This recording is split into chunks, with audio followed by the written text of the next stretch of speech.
NASA with math. Without math, there wouldn't be NASA. All right. I think I've worn this shirt numerous times. But anyway, we're solving inequalities because we're going to do quadratic inequalities. So whatever you do to one side, you do to the other. If you don't recognize what I'm doing here, that's a problem. All right.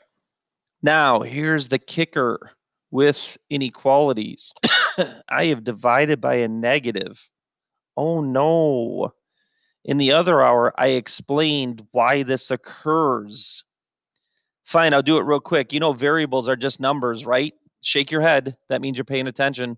Emily, what you got there? That looks delicious. All right, anyway. 6 is what compared to 5? Bigger or smaller? And the answer is bigger. Someone give me the thumbs up. Hey, what if I do a stupid thing like, hey, what if I want to divide this inequality by a -1? So I would divide both sides by a -1. I just want to do something crazy and do that. What's the relationship between -6 and -5? Is -6 greater than? Put your hand high if it's greater than, or put your hand low if it's less than. All right. Ooh, some are up there and some are down there. Good. It's less than. So just by the nature of numbers, when you divide by a negative, it inverts the relationship. Ethan, nice shirt, by the way. All right. So anyway, Star Wars. So if a variable is a number, it must follow the rules of numbers as well. I always like to show my students the why, okay, and that why that occurs. Anywho, let's move on. That's not what we're here for, although I like to do that. When I graph this on a number line, so someone asked me last hour, do we always want the variables on the left? Probably with an inequality, because then we can graph this appropriately. Remember, closed end dot, and then greater than 1 is to the right. If you would have wrote this like this, which is true, 1 is less than or equal to x, a lot of students wouldn't be able to graph that correctly. This is the same as that, but is what is x in terms of 1, not 1 in terms of x. As far as this is where x is located. It's any number that makes this inequality true. So it's all those numbers to the right of 1. Right. And then for interval notation, we better remember this. We just haven't talked about it in a while. With with a closed dot, it's a bracket. And then this just means all x's from 1 to infinity. So just a little recall on that. And we're just going to leave that as that, not do letter B or letter C actually, because I even reduced the notes from what the other teachers are teaching to other students. I don't know how they're getting through this stuff. All right, and is the value of x a solution to the given inequality? So is x equals -3 a solution to this? Because I'm going to have you input, output some numbers today, and then making sure that we can and are able to do that. Okay, just want to check something real quick. All right, that one's pretty, nope, I'm way off. 30. Okay, just had to check something real quick.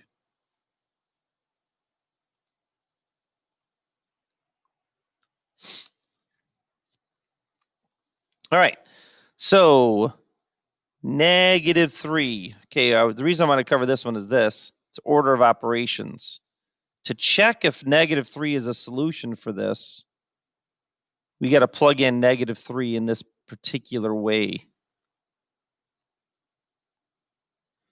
The negative is not squared. This is squared. And then you throw a negative on top of it. This is a PEMDAS scenario. How do I evaluate -3 squared when there's a negative on the outside? You do this first. You do E first, and you get 9. Then a negative is placed on top of it. Okay, so I don't know how else I can explain that to get to make sure that we're evaluating correctly. Even those that refuse to evaluate and go to their calculator, if you type it on your calculator incorrectly, you'll get the wrong thing. So just got to really know what's going on behind the scenes instead of being button pushers. And then -9 plus 15 is 6. You do add and subtract across in order from left to right. 6 minus 4 is 2. Oh no, that's a false. So what does that mean? Is x equals -3 a solution? Absolutely not. What a solution does is makes the inequality or equation true in all cases. So understanding that, and then also understanding from the one example here, when you're solving an inequality, you don't just get one answer. You get actually an infinite amount of answers that work, is really what's true. All of these answers, going back to this one, would make this inequality a true statement. And that's what the key is, and understanding that. Okay. So now let's look at this quadratic, and let's really graph this real fast. Okay, so I'm going to zoom in on this. This should take you about 10 seconds to draw this. Here is the equation. F of x equals x squared minus 3x minus 4. I'm going to tell you why the x-intercepts for this are 4 and negative 1. We should know that it goes up. If we didn't, we're truly severely behind. All right, we need to get there. This is these people that we're trying to get out with the rest of us so we can move on and get some success going on here. All right, and don't worry about where the vertex is. It looks like it's some sort of fraction. All right, just get a little sketch, because it's the sketch that we're going to be able to analyze and answer these inequalities. It's really what's going to happen. So first of all, identify the zeros. Well, we already talked about it. 4 and negative 1. I'm going to prove it here shortly. Now, I'm going to divide the x-axis into 3 sections using colors. And then the interval notation will come in after here. So here's one section. Why do I like this section, or why do I feel it's different? Inputs, outputs. The output values that I'm getting from this section of x's are these, the y values that are above the x-axis. What is that section of x's? That's from negative infinity to negative 1. And then I'm going to go ahead and put a parenthesis on it. You could argue a bracket. We're just putting intervals where these sections are separated. We'll talk about when do I use a bracket or brace. No, not brace. A bracket or a parenthesis when we solve these inequalities. And then another section where we have that. These x's inputs, outputs. This is why I've been talking about graphing is input output all year long. My CAT students are really bad at understanding that that's all graphing is. You input an X, the output is the Y. And maybe a tough color on this. I'll turn this into black for writing here. This bracket, or this section's from 4 to infinity. And then this blue section is where we have these inputs that are, outputs that are below. So what we're saying is we know when we input 2 for x for this equation, you're going to get some negative output. It actually looks like negative 6 for y. So we should know that right away. When I plug in 2 for x, I'm going to get negative 6 for y.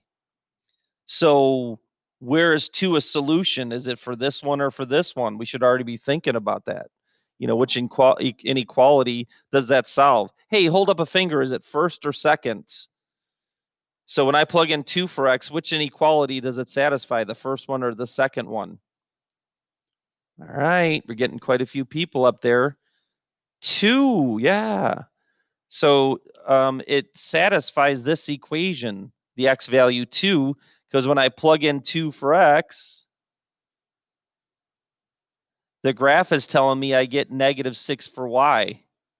And actually it does when you evaluate that. This is what makes me so sad about graphing and students not I think they want to be robots. They want to go right to the graphing calculator and copy a picture. They don't want to ever think about graphing as an input-output scenario with coordinates. Too many anyway. Some invest in it, not enough do. So let's look at that and solve this first inequality. I can't really zoom in much more because my big fat face is in the way over here. And then I guess I got to move myself. Where do I go? Okay, I'll go up here. Oh, I never wrote that. There I go. This is fun for the video. Okay, I didn't put the blue interval here because I got too excited about. So negative 1 to 4 is that separated blue interval. Okay, and now let's talk about what intervals satisfy each and then work on, is it a parenthesis or a bracket? Well, here, let's look at this too. How do I know that the x-intercepts are -1 and +4? It's simple factoring. And this does make me sad how many students are still struggling on the factoring. What multiplies a -4 and adds to -3? You should already be done what that actually, those numbers are. It's -4, -4 times +1 satisfies those scenarios. Good FOILers, good factors. Okay, x squared, 1x, -4x, -4. Can only FOIL so many times until everybody gets on board on the foiling. And then x equals 4 is a 0 and x equals -1. Okay, now when we look at this, and we look at those on a number line, input output tells us what solves this scenario. When I plug in 5 for x, I'm apparently getting some big positive y value. That's the output value. So when I plug in 5 for x, I get a big positive number. Is a positive number greater than 0? Hold your hand up if you think that's correct.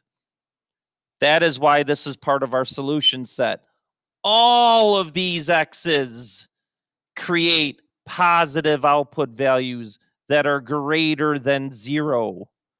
And all of these x's over here create positive y values that solves this scenario. Isn't this great notes with all the aggressive circles? I'm having fun. I don't know about you guys. So the answers that make this inequality true, let me get this aggression out of here as well. All right, is the yellow interval of x's. Now, do I use a parenthesis or a bracket? What happens when I plug in -1? What does it make this? And the answer is 0, because it's a 0. It's called a 0. Do you see that aggressive circle right there? Okay. So is 0 greater than 0? Hold your hand high if it's true. Hold your hand low if it's false. Lows, a bunch of lows. And then some people aren't holding their hands at all. Emily, you stopped eating. Did I make you nervous? Okay, so parentheses. You put a parenthesis, that means not including the -1. Sorry, Emily. And then union that with, just trying to have some fun in this crazy internet world that we live in. The purple interval from 4 to infinity, those x's make the inequality true there. Oh, what do I have, 9 minutes? Ay, caramba. And I think hopefully you're getting the idea here. Okay, same equation, but less than or equal to. That's the blue interval. But what does -1 and 4 do? When I plug in -1 for x, I get 0. True or false? High hand for true, low hand for false. Well, now this is true. So what is the true interval that makes this solves this inequality? Sorry, that's a brain mishap there. From -1 to 4, including -1 to 4. Right? So the other teachers are doing a lot of input, output, and evaluating. I really like the graphical analysis because we talked about graphing, and it actually reaffirms your graphing knowledge of zeros compared to x-intercepts and all that other stuff. So I don't know. With this limited time, I just got to make some management decisions here on what we can do. There I am in the way again. Oh boy, it's moved me again. This is fun for the video. There's Mr. Samuels. Oh, then I just screwed up my notes screwing around here. Okay. All right. Sorry about that. We're all okay now. All right. Excuse me. So when we're solving a quadratic algebraically, we're going to set one side of the inequality equal to 0. So we got to get everything on one side equal to or less than or greater than to 0 on the other side. We're going to really focus on factoring because we need that, and then identifying the roots, which are solutions or zeros. This is just a synonym. Make sure you understand that. What's going on over there? Hannah, you okay? Okay. Then use the root solution zeros to divide the number line into regions, but what we're actually going to do is maybe do a graph analysis on this because of time. I don't know how the other teachers are doing both in this short 25-minute period. I've already cut so many examples out of what they planned on.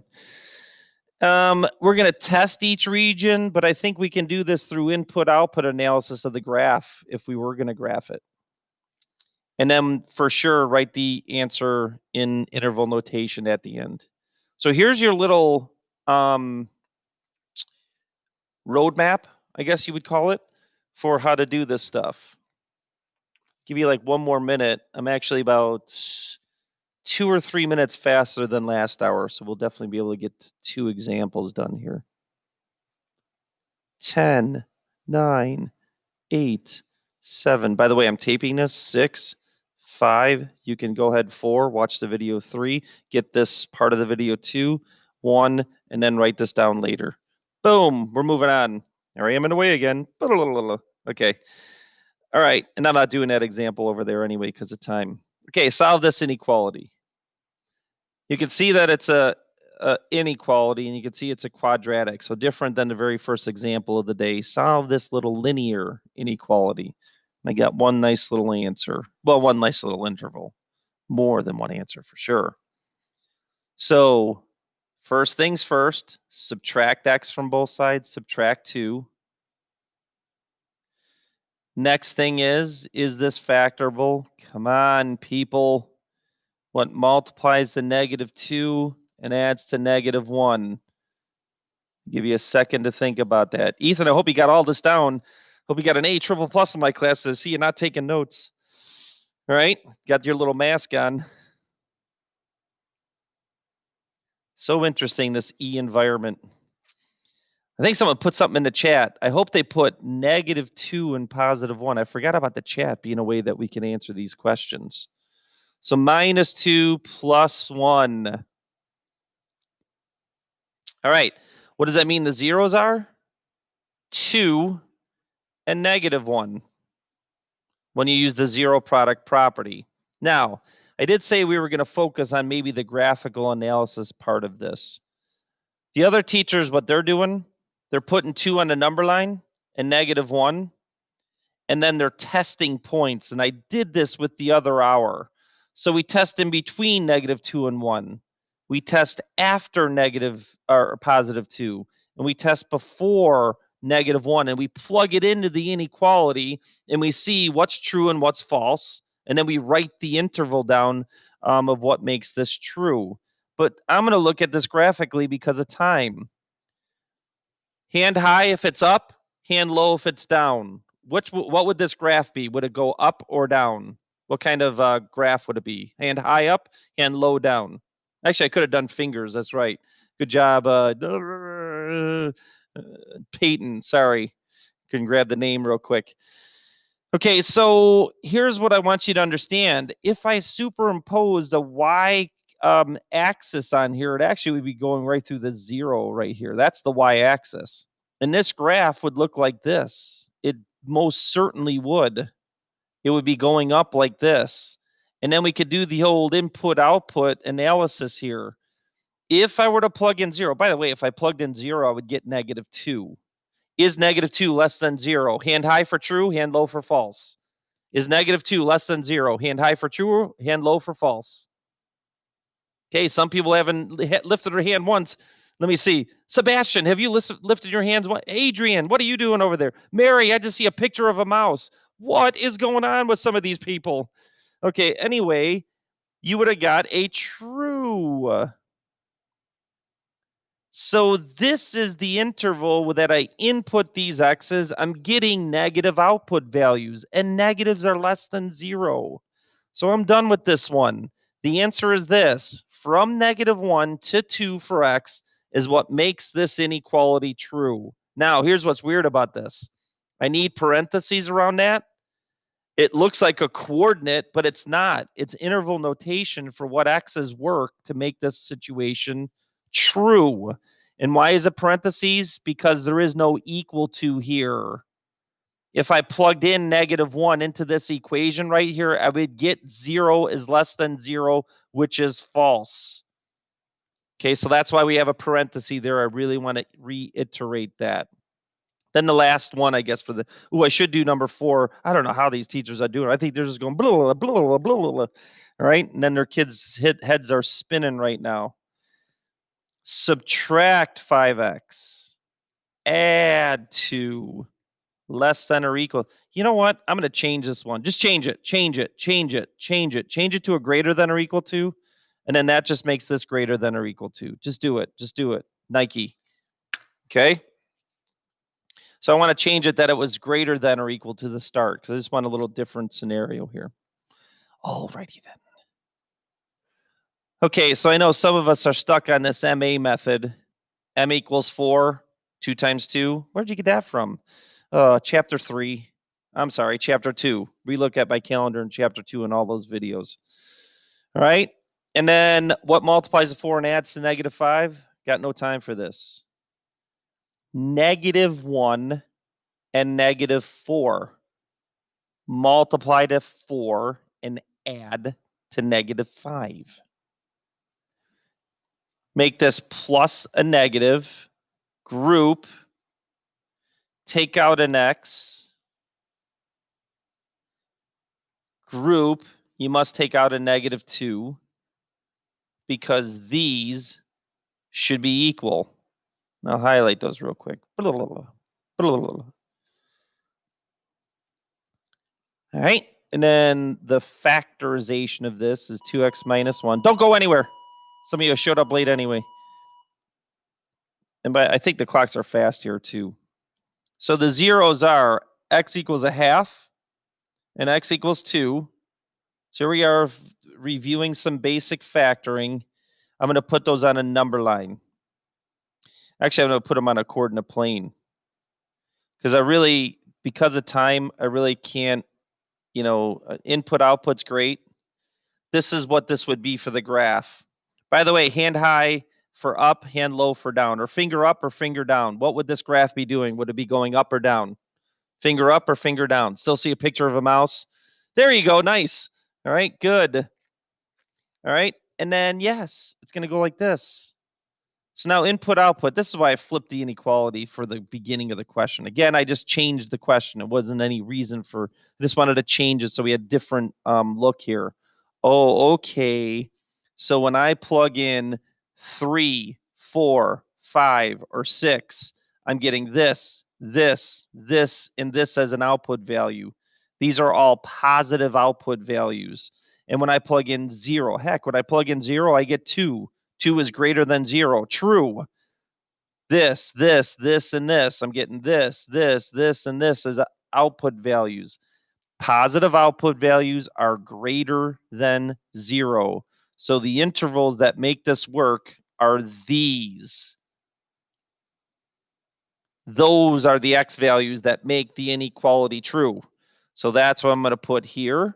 -infinity all the way up to a half. Bracket. Because 1/2 is a 0 and 0 is greater than or equal to 0 because of the equal to parts. So that is a true statement. Oh, I got some people leaving. Awesome. I have a thing now that shows when you get in and when you leave. That really tells me a lot too.